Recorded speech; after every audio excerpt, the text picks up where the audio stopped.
Mother Knows Death presents External Exams with Nicole and Jemmy.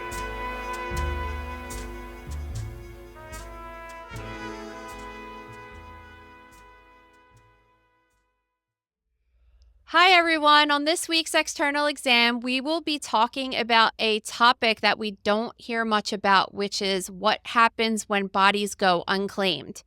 And as you guys know, that I have primarily done autopsies for my career, but when I was doing autopsies, I did have a position at the hospital where I was taking care of all of the dead bodies in the hospital, not just the ones getting autopsied. And there would be times, because I released the bodies to the funeral directors, there would be times that nobody picked a body up. And it was the rule in the hospital that when we had a body for longer than 7 days living in our morgue refrigerator, we would send the body to the medical examiner's office, and then they kind of had to deal with it from there, because in the hospital, we can't have people that are decomposing. Even though refrigeration slows down the rate of decomposition, we just couldn't have that because of the smell that happens, unfortunately. And we also just didn't have the resources to try to track down someone to come claim the body. So it definitely did happen throughout the course of my career several times. And we are going to be talking to two authors today of a new book that actually comes out today called Unclaimed, Abandonment and Hope in the City of Angels. And the authors are Pamela Prickett and Stefan Timmermans. So we're going to talk to them today. Welcome to the show, guys. Pleasure to be with you. Thank you. Thanks so much for being here. Pamela, we'll get started with you first. I know that you are an assistant professor of sociology at the University of Amsterdam, a writer, and a former broadcaster. So can you give us a little bit information on your background and how you got interested in the topic of unclaimed bodies? Yeah, well, thank you for having us on today. It's an exciting day for us, as you can imagine. So, I think I'm probably like a lot of listeners and a lot of Americans. I didn't think about this subject. It's not one that had crossed my mind ever until I knew somebody who was at risk of going unclaimed. So I did my PhD research in Los Angeles at a mosque in South Los Angeles. And this was while I was doing my PhD at UCLA. And in the course of being at that mosque, there was one of the longtime members. I call her Sister Sherry. And Sister Sherry had been a member of this community for decades. She had a lot of insecurities in terms of housing. She struggled with drug and alcohol addictions. And she really relied on the mosque community to help her survive. She passed away, and I recall sitting in the back of the prayer hall one night during Ramadan when the head imam got up and he really implored the community that they needed to raise funds in order to go to court to claim Sister Sherry's body to help her avoid cremation, which is what the County of Los Angeles does in cases of indigent unclaimed deaths. And so it got me thinking about this question that I had never considered before. What happens if you die with no family willing to claim you, and in this case would also be no religious community if we're talking about something outside of the mosque? And so I should say Sister Sherry was estranged from her family of origin. And that's how I came into the subject. And then I started Googling, as I think most people would, came across a couple of news stories in the Los Angeles Times, and I was just really surprised to find that every year in Los Angeles, around 1,500, and now the number has gone up closer to 2,000 people, are dying and being cremated by the county, and their ashes interred in a mass grave in Boyle Heights. And it was something that I had never considered until I had encountered it personally. Yeah, it's really interesting. I never really thought about the religious aspect of it too, because I guess their particular religion has rules what should happen after you die, and cremation isn't one. I don't really know their specific rules, but I do know that is with some religions. So that's interesting, because you definitely want to give people what they want to do with their body after they die. Stefan, you now have kind of some experience with dead bodies. You wrote a book years ago, which I actually have as well. So I was kind of excited to finally meet you, which is called Postmortem: How Medical Examiners Explain Suspicious Death. And I know when you wrote that book, you got to hang out at the medical examiner's office for a significant amount of time, which was probably a really cool experience for you, considering that you're a professor of sociology and that's not you're exactly what you went to school for. So I've had lots of people come observe autopsies and just look like like a ghost, like they're about to faint. It's very traumatizing for them for the first time. But was this experience how you got interested in the unclaimed bodies? Yes, it's sort of a bit of an extension from that project into the unclaimed bodies. I'm very interested in how we as a society deal with deaths that don't follow the script of good dying, where you're surrounded by family, you say goodbye, you focus on pain and comfort. And we have a very strong normative idea about what a good death should be. And so I'm interested in the deaths that fall outside that spectrum. Deaths that happen suddenly, unexpectedly, violently, or in the case of the unclaimed bodies, that's where relatives are unable or unwilling to organize a funeral or organize a burial.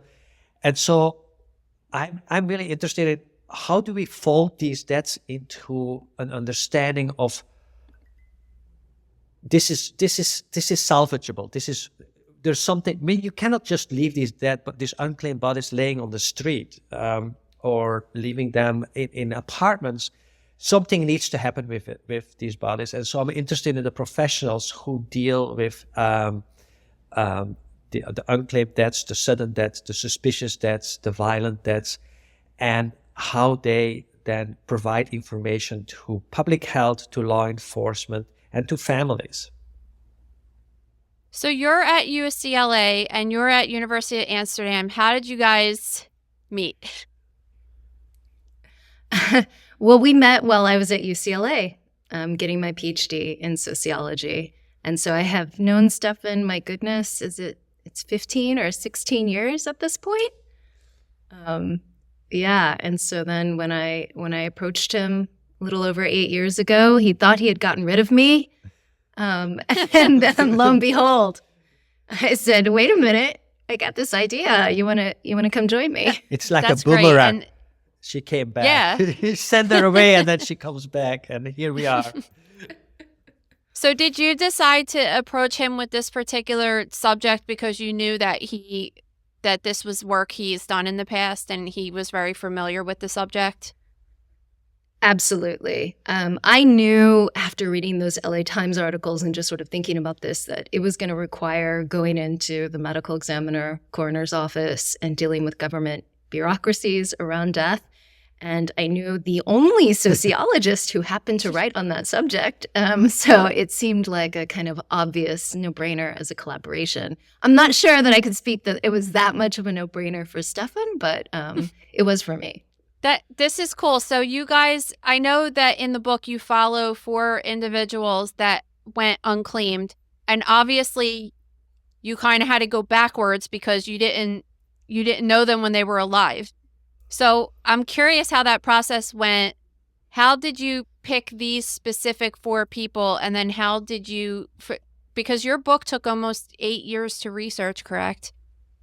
Like, what Yes. was the process of not only finding these people, but then backtracking their life?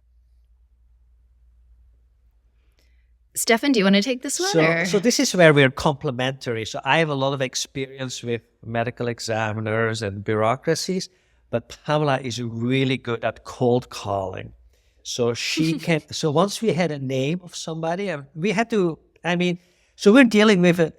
From a research perspective or from a reporting perspective, this is not an easy project because we're dealing with people, relatives who have said, no, we don't want to organize a funeral. So are they willing to talk to us?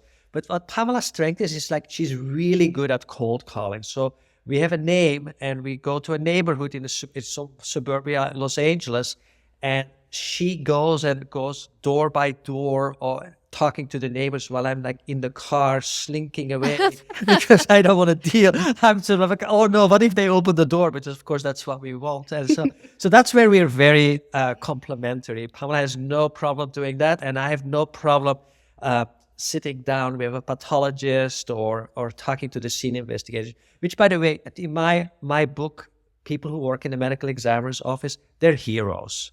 Every time you read something in a newspaper about a shooting or something, somebody has to deal with the body, and it's them who have to deal with the body. So they're really doing extraordinarily important work, and we have a tremendous admiration for the difficulty of their job, but also for the professionalism that they bring to their work. This is not one we set out to do in this book, but it's one of the things you became extraordinarily impressed with, the work that scene investigators and pathologists do. Yeah, I appreciate you saying that, because it is really hard. I interned there for months while I was in PA school, and it's hard to see people die at the hands of another, especially, but just in general, all of these people that are there. Like at the hospital, it's different because a lot of people were sick and they kind of knew that it was coming, maybe. But these are people in car accidents, people that were murdered, little kids. It takes an emotional toll on you, and people don't realize that. No, and there's just no good stories. There's anybody who ends up in the medical examiner's office, something went really badly wrong, and it's often the worst tragedy that you can imagine, as a parent, as a sibling, as just in general. And so they deal with this, and it's relentless. It's just, it's every day brings new challenges like this. So we have tremendous admiration for the difficulty of that job and the care that they bring to the death investigation process. So you actually went to people. See, I would be with you, Stefan, like in the corner hiding, because I wouldn't want to do that either. But that's cool that you felt comfortable enough to not only to talk to just strangers and just knock on their door, but I would be kind of scared that they'd be like, that bitch, I hate her. Like, I don't want to talk about her anymore, or something like that. So it's cool that you had the guts to do that, because that's how the book came together. We got that reaction too. We got the whole range of. Hey, no. Some people in my life say that. Oh no, I thought you were talking about the decedent. Like, we don't want to talk to the decedent. No, I'm just saying, like, if they didn't want to pick their body up and stuff, it could be because they had bad blood with them before they died, and they would be mad that you were even wanting to talk about it with them. Yeah, no, and then we got that. Definitely. We got somebody venting for more than an hour about how bad the decedent was. Yeah, that's interesting. And you do think about that, because I don't have too much experience with death in my personal life, but my grandparents and one of my uncles, there's lines at the funeral home for them to visit their bodies. And I've heard stories from funeral directors too, that even if someone does claim the body and get them a funeral, that nobody shows up. Yeah. And it's just crazy that all of us could really end up in that situation, which does bring me to my next question of how you've said in the book that it could go across all socioeconomic ranges, and it could be wealthy to poor, it could be any way, famous, not famous. What do you think is the main factor that causes bodies to be unclaimed? Is it financial, or is it more interpersonal relationships? So, there's a number of factors. It isn't one thing that we can point to. However, cost is a considerable factor here. The average funeral in the United States is over $8,000. That's not an insignificant amount of money, right? I also think that figure is extremely low. I was thinking more like $20,000, to be honest with you. Like, yeah, that could probably, you would, of course, this being an average, I can imagine on the coasts, it would be a lot more expensive. We know in Los Angeles, it's more expensive than that. But, you can also find low-cost cremations. You can put together burial packages of your own rather than picking one of a private funeral home, a flat package. So you can sort of put things together. There's ways that people can get creative, although, any amount of money, if you haven't been saving for this and a sudden death occurs, is going to be an unexpected expense. So financial considerations are absolutely important. That said, what I would probably tell folks is that more often than not, the County of Los Angeles in the cases that we observed, found next of kin. They located a legal next of kin, and those relatives chose not to claim, often because the ties had already withered. Maybe years ago, decades ago, we found widespread and extreme estrangement among family members throughout the county, right, and throughout different economic strata. Stefan, did you want to add more? You did a great job. So cost, family estrangement. And one thing I do also want to say, if I think back to the example, right, that I told you of how I came into the story and thinking about the mosque community and how they rallied together in order to prevent Sister Sherry from going unclaimed.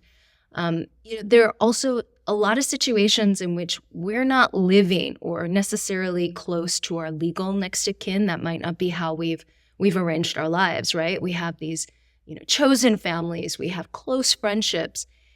And what we were, I'll admit, a little bit surprised. I was surprised when I was in the coroner's office and observing the county to find that those people are not included. They're not allowed to claim. Now, you can go to court to get the right to claim, but it's very rare that people will do that. And the form that you have to sign basically declares, I know that there is no other family. So if the county finds other family, you can see there's a bit of a legal tussle that could develop. And so a lot of friends and chosen family were discouraged from claiming. So what that means is that the person that the medical examiner asks to organize the funeral might be the wrong person for the job. It might be somebody who is legally tied to the decedent, but actually it doesn't really have a good relationship with the decedent. And other people who are available might not be asked to organize the funeral. So some of that is a mismatch between who is considered to be the legal next of kin and who is the person most likely to organize a funeral and take on the burden for that. Yeah, we ran into that in the hospital too with because we weren't allowed to do an autopsy unless we had a signed consent form from the legal next of kin. And there would always be circumstances where there would be a cousin that really was the best friend of the person or something, but she was married. Even though they were estranged, she was legally married or had a kid, even if she didn't talk to the kid. And, you have to follow those rules of they're pretty stringent with it with autopsy. I guess they are when it comes to the unclaimed bodies too.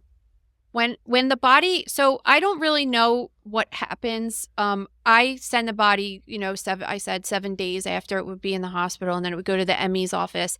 And I know when I rotated at the ME's office, there were several boxes of cremated remains in the morgue just sitting there. Is there a timeline? I guess this varies from jurisdiction to jurisdiction, but is there an average timeline where those cremated remains stay in the medical examiner's office? Like, do they just stay there forever, or is there a point where they get rid of them and do something with them? So Los Angeles is interesting because there's one agency that's allowed to inter in that grave, that common grave or the potter's field, unclaimed cremains. And that is the Office of Decedent Affairs. So Los Angeles has 3 different county bureaucracies that are involved in death. And that would be the medical examiner coroners. They're going to handle the suspicious cases, the sudden deaths, right? The ones that you've talked about with Stefan. And then you also have the Office of Decedent Affairs. And so they're gathering and they're collecting bodies from more mundane deaths, hospital deaths, nursing homes, residences, where a doctor will sign a death certificate.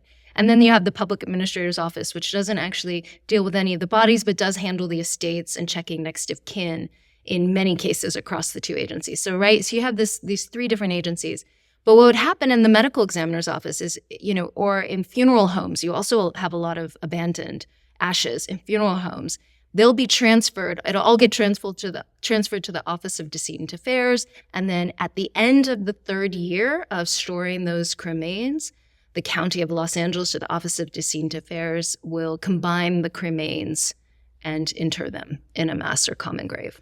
So what that really means is that there is like this little building next to the county crematorium that contains the remains of about 5,000 people in little boxes, all stacked next to one another, because they keep them for 3 years. So there's year 1, year 2, year 3, all about 1,500 to 2,000 of those boxes. So, and then the family has 3 years the time to retrieve the ashes, but not many of them are going to do that. But the county tries to make it as easy as possible, or give the family as much time as possible to retrieve first the body and then the cremains. That's interesting. So they're basically saying like, hey, we took care of all this, we paid for it, all you got to do is come pick it up. Yeah, it's a really nominal fee. Yeah. And the fee can be waived because they really, they don't want to put those bodies in a mass grave, but if they need to, they need to. Do you know percentage-wise how many bodies, when they get to that point, or like remains, are actually getting picked up? Or do people come and get them, or it's just like not really that common? It's not that common. It's like between 10-15%. I mean, based on our records, based on looking through the ledgers of the Office of Decedent Affairs, it's about 10-15%. But the overwhelming majority just gathers dust on the shelves. It's really interesting because doing this I was in a hospital that we had like 500 to 600 deaths a year, right? So I was constantly like every day releasing bodies to funeral homes. And usually in most cases, and this is what you're talking about, the sociology portion of it, when a person dies, the funeral home might call us right away before we even hear that the body died. The person might still be on the floor in the hospital, because that's what happens in families and people that are, when you have loved ones by your side and everything.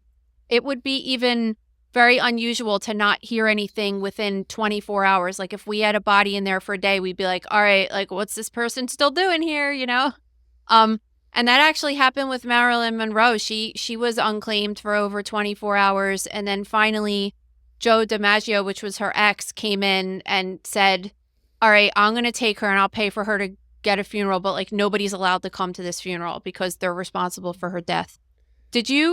When you guys were doing this research, did you come across any like really crazy stories or things that shocked you to how this person got to this point in their life where they had nobody to come and claim them? Yeah, I mean, there are a lot of stories that we encountered. So we do write about 4 people, right, in the book in depth, but we came across more than 600 cases in varying levels of depth as we were doing our research and really looking at them. And, some of the stories are really tragic. People who, there was one story of a woman I'll never forget, and she died in her car. I believe it was from a drug overdose. And but as you sort of start trying to uncover her story, right? A lot of what we're trying to do here is tell stories of people who would otherwise be forgotten. And as we started to learn about her life, we found out that, when she was a young child, her mother had committed suicide in front of her. God. Her father had been in prison, and she had grown up in the foster system, never really kind of getting the stability, right, that a young child needs. She had a child herself, but she was divorced, and that child was living with the father. At one point in her life, she actually changed her name to Pussycat, legally, went to court, and changed her name to Pussycat. And we talked to her ex-husband. I talked to her ex-husband, and he cared for her, but, given the strict laws around disposition, he didn't get involved. And so that one really always struck me as really tragic, of, sort of feeling like this was somebody who from the very beginning, the things were not on her side.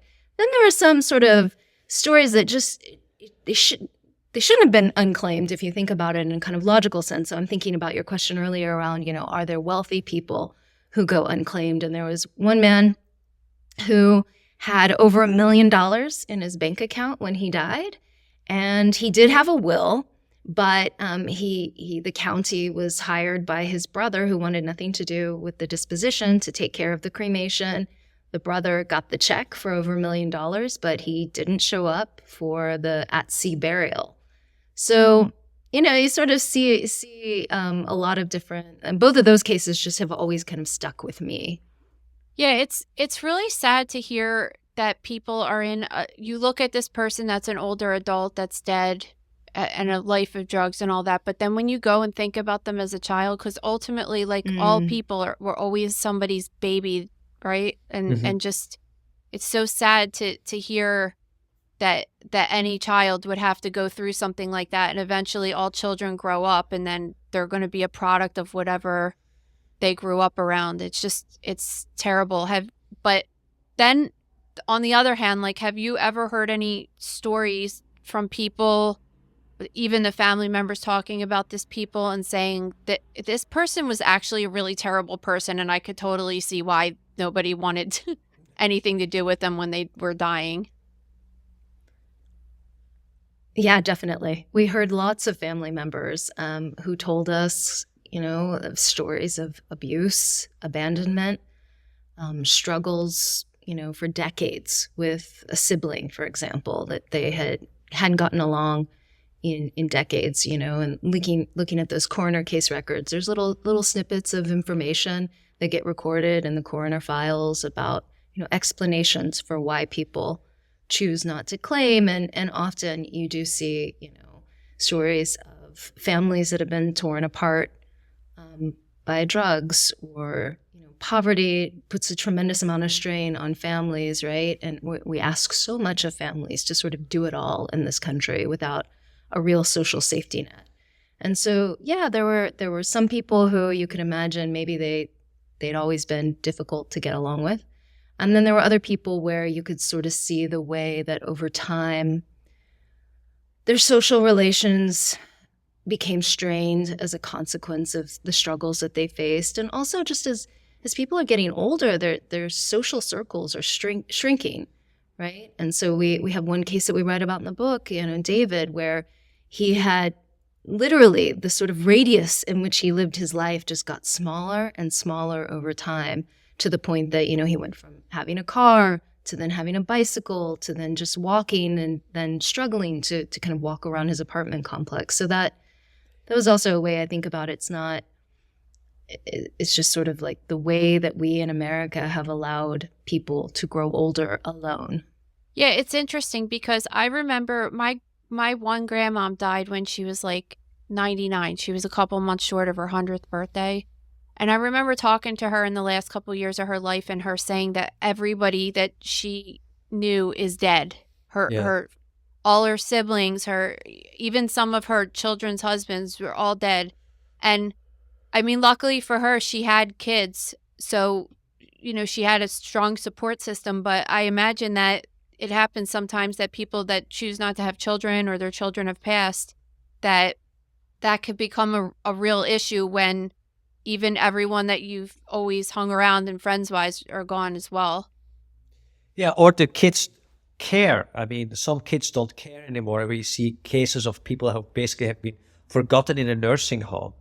They haven't seen visitors in years. And so, and then when they die, there's like, they have been, I mean, sociologists have this notion of the social death, where you're basically being treated as if you're dead while you're still alive.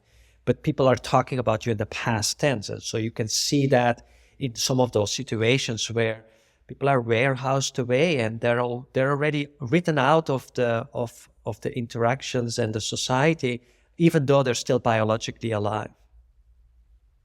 Do you feel as if unclaimed bodies are increasing every year? Yeah. Yeah, absolutely. And can you yeah. attribute that to, like, is it because people are just being pumped full of drugs and kept alive longer, or is it is, you think, a sociological thing? We think it's more due to widespread estrangement and social isolation. So they're almost like the canaries in the coal mine, the unclaimed.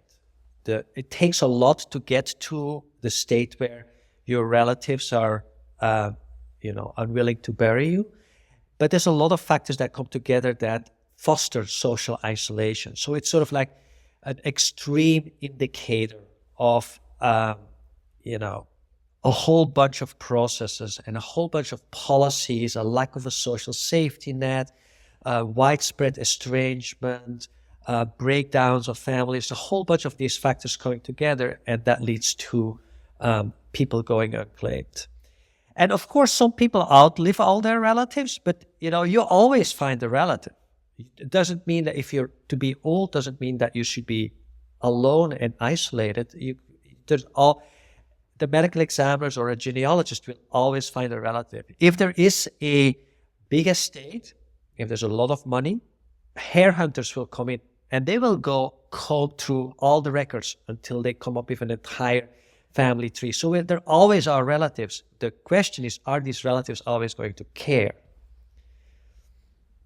Have you ever interviewed a family that expressed regret for not making things right before the person died and not claiming their body and doing the right thing for them, especially if it was like a sibling or a parent or something like that? Nothing specific is coming to mind that we directly spoke with family members. I will say that the people who work for the county, so there's a wonderful human being, Mr. Craig Garnett, that works at the county crematorium in Los Angeles, and he's been there for decades. And he'll tell you stories, the family members who come by and they find out decades later that they had a loved one or a family member who was cremated and buried at this county cemetery. And so in those cases, you can imagine, maybe they found out just so much later than they would have had an opportunity to claim. And so I think that there's, Stefan, what did Craig call it? It was bittersweet. Yeah. So it was bittersweet that he saw with the families, because on one hand, they've lost this opportunity to do a funeral or to claim their family member, but they also get closure. And so they get an opportunity to sort of close the story and understand where their loved one ended up. So this is more in situations where relatives don't know what happened to their loved one. Being LA, we have lots of people coming in to try to break through in the movie industry or the music industry, and then they might lose track with their home communities or their migrants. And so some people go on a search to fill out the family tree. What happened to Uncle Tony? And then they find out that a person is buried in the crematorium. In Boyle Heights, in the Potter's Field. And so those people feel a sense of bittersweetness, and the sense that they finally find out what's about the relative that they've been wondering for a long time. And at the same time, what they find is that the person is dead and buried in a mass grave. I was looking up some stuff yesterday and I came across a website. I don't know if Philadelphia has one, because that's the medical examiner I interned at. I don't know if they have a specific website for this, but it was another county close to Philadelphia. They actually have all of their unclaimed people listed on the website, and you could contact them about it, which I thought was pretty cool, because you don't have to make any weird calls. You could just look on your own. But I know that is an issue, because people don't realize that a person has died. I think we did just talk about a story a couple months ago that might have happened in LA, but somewhere in California, where a mom lost her son, and there was something about the being unidentified and unclaimed because of the family's not nearby. They weren't able to get a hold of anybody, and this kid was there and they didn't know that he was dead. And that happens, especially with kids that are on drugs, or teenagers or young adults that are on drugs and kind of lose connection with their family. So are you guys supportive of these websites that try to connect family members with their deceased loved ones? Yeah, absolutely. So I should say, in most cases, the Los Angeles County Coroner's Office was able to locate next of kin. There are situations in which they're not.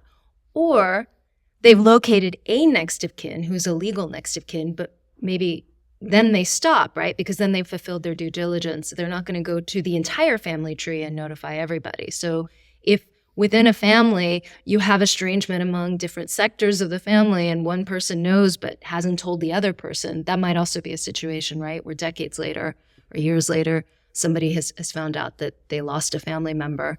But in terms of, we absolutely think there needs to be more public attention, obviously, to this topic, but also counties and local government officials making the names publicly available so that people can, before somebody is going to be cremated or interred, so that family members can track them down to try to, step in to get some sense of understanding or closure in many cases. So for years, Los Angeles did not make the names of the unclaimed publicly available. And there was a reporter at the Los Angeles Times, John Slois, who's now in representing the News Guild Union. And he had really gone to a ton of effort to get access to those handwritten registers that list every single person in Los Angeles County who's been cremated or buried since 1896. He focused on 1 year. And he took photos of these registers on his iPhone, and then in his free time, digitized the names. And that was the first time that these names had been made public. He put them on the Los Angeles Times website. That was the first time. And through that kind of pressure of people, journalists, researchers like ourselves, there's been some greater pressure on the county. And so now they do put names. But the last I checked, it's only up to 2020. So they haven't been putting names from the last few years. Yeah. And that's another thing is, I was reading this article from the Philadelphia Inquirer about last year in the medical examiner's office of Philadelphia. They were really looking at, because there's so many people that are considered to be unidentified. And that's the problem, because they lack resources, especially after the pandemic and everything like that. They're just like behind. So these people they're unidentified, but then they're also unclaimed because they don't really know who they are. But maybe if they knew exactly who they were, they would be able to get somebody to actually claim them. But the ME's office, I always say this, it's like this one, it's the same with autopsy in the hospital too. Like, the people are dead, they're not paying health insurance. They don't care. It's like once you die, they don't care to give money anymore. So you're working on like a really small lack of resources to do all of this stuff. Yeah, we have a chapter in the book called "The Dead Don't Vote." Exactly, right? Which gets at this notion. And so that's why, the dead need the living, right? The unclaimed need us to advocate on their behalf, right? So putting pressure on local government officials, being willing to, put more resources towards these departments that are overstretched, and their staff are often burnt out for all the reasons we talked about earlier in terms of the difficulty of the work. Now, Los Angeles County over the last several years has actually done a fantastic job of reducing the number of unidentified. So when we talk about, 1,600 people going unclaimed and being interred in that common grave in Boyle Heights, maybe a dozen or less will be unidentified in any given year. Now that's really low. That's awesome. Yeah, and I'll admit this because what I knew about forensics was probably limited to television until I got into this project. So I'm speaking for myself, not my brilliant co-author. But I really thought, they'll do DNA on everybody. Yeah, right. And no, they don't. Yeah. They don't, right? And so primarily identifications are made through databases and just matching pictures, matching driver's license to the database. And so, there are people who live off the grid who, or make a tremendous effort to not be found, to not be discovered. So that also could make it a little trickier to be identified in certain places that wouldn't have the same kind of full-time staff or resources the way that Los Angeles does. Yeah, that's great, because I think last year in Philadelphia alone, there was 15 that were unidentified. And it's interesting because, LA County is so much bigger than Philadelphia. So, it's great that you guys have the resources to do that. I know that you talked about this annual memorial to commemorate the dead in LA County. Can you tell us a little bit about that? I'm going to let Stefan talk.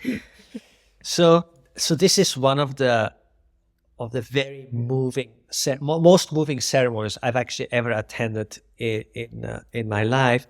So what happens is that the county gathers these cremains from 3 years ago, and at some point, the shells are full and they need to do something with it. And so they put them in a common grave, which they create a couple of days before the ceremony. And from a county's perspective, this could be enough. This could be the end of the story. But they actually decide to add some dignity to it by organizing this interfaith ceremony run by the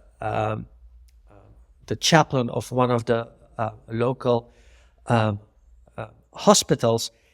And he brings in a whole bunch of religious leaders of different faiths, including, if he can find them, a Native American healer. And they, based on their tradition, welcome the dead and send them over to the afterlife. And the event has been open to the public, although it was closed down during COVID, but they're trying to open it up again. And I hope, based on our book, they will get much more interest in this event as well. And so basically you're standing shoulder to shoulder with all these Angelinos that you don't know anything about. You're strangers to one another, and the people being buried are strangers too, because you don't know their stories.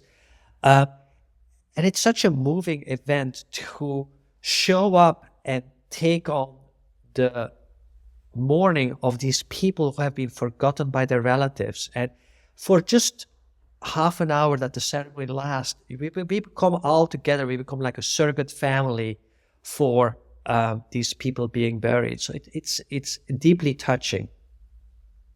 Yeah, that really is nice, because like you're saying, they don't really have to do that. No. And it's like very respectful. I think that's really awesome. So what's next for you guys? Like, your book comes out today. I know that it's like going to be a crazy couple weeks. And then what has this changed your trajectory of your life in any way about what you want to do next? Well, that depends on how many people buy the book today and in the coming weeks. It could. The thing they never tell you about writing a book is that you're going to have to promote it. So we have to, get the word out, and as we opened with, just kind of get people thinking about this topic. And I do just want to interject for just a second and say it is a sad topic. It is a sad book. But there are these moments of hope. There is at the end, as Stefan was describing the ceremony, we describe other ceremonies around other subpopulations of the unclaimed. There is, we think, a bit of a roadmap for thinking about repairing some aspects of the social fabric. So building off that, kind of thinking about what we can do.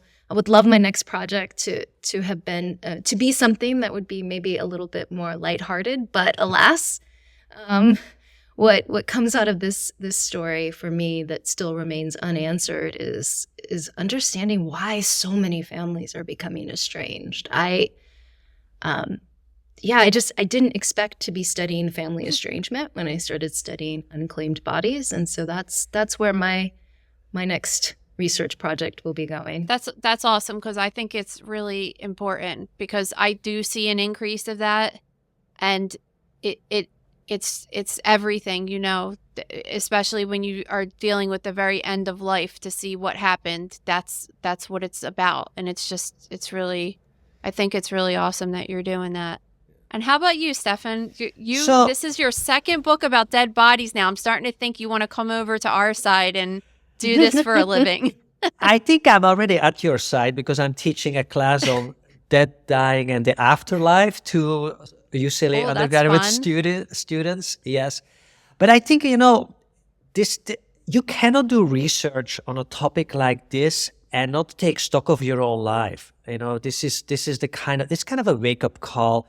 I mean, you study these people who get more and more socially isolated. They're gathering stuff, and then when they die, it just gets liquidated. It's a call to what really matters in your own life. And I think, as just speaking for myself, it's sort of like a moment of taking stock and decide, okay, I'm here in life. I probably have X amount of time left. what am I going to do with this? It's in this sense, it's a conversation starter for how do we want to be as a community, as a society. How much do we want to invest in social relationships? But it's also sort of like an individual wake-up call. Or where do we want to go? Where do I want to go next? And what do I want to accomplish? Where do I want to make my mark?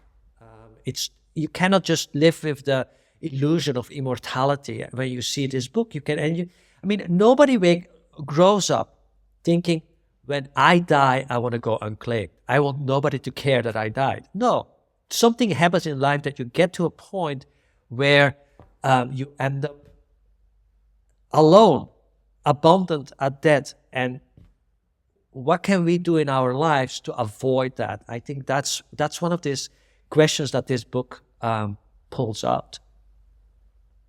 Yeah, I was actually thinking that too. Like, is it how to make you kind of a better person? Like, how to not end up unclaimed? When you read all these stories, I'm sure there's some overlapping common factors that happen in each of the stories that a lot of people might relate to, that they could see they're kind of going down that road with their family or something, and maybe can repair it before it's too late. Well, thanks so much for being here today, guys. It's awesome. And everybody, I want everybody to go get your book today. It's on sale. Where could they get it? Everywhere, Amazon, or just everywhere where you have books? Preferred. Okay. Yeah. All right. The preferred retailer. Okay, awesome. All right. Well, thanks so much. It was a great conversation. Thanks. Thank you. Thank you. Pleasure.